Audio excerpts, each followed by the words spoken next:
This is your CBS 46 News Flash Briefing, brought to you by West Shore Home. Good morning, I'm Megan Packer. A chaotic scene outside of Atlanta Police Precinct Zone 3 until after midnight.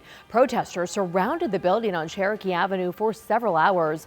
These protests come after charges were brought against two Atlanta police officers related to the death of Rayshard Brooks. The SWAT team was called out, but at last check, no reports of any arrests.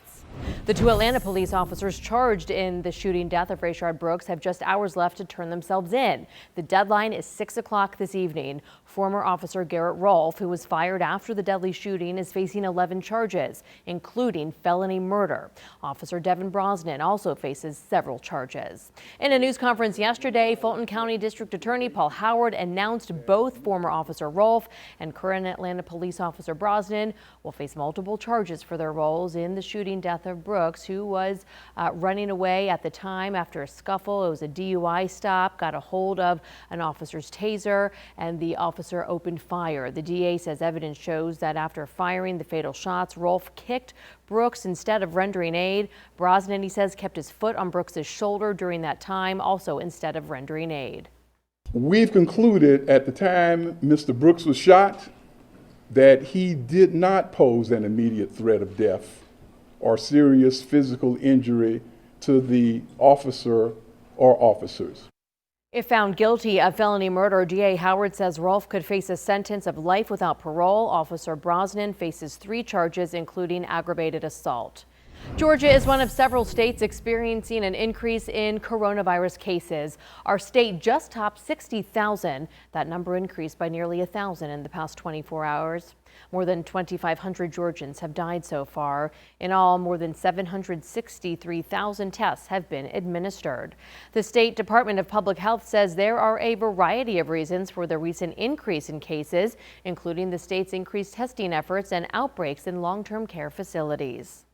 Today, Atlanta Public Schools wants your feedback on plans to reopen schools next year. APS is hosting a virtual town hall at noon today.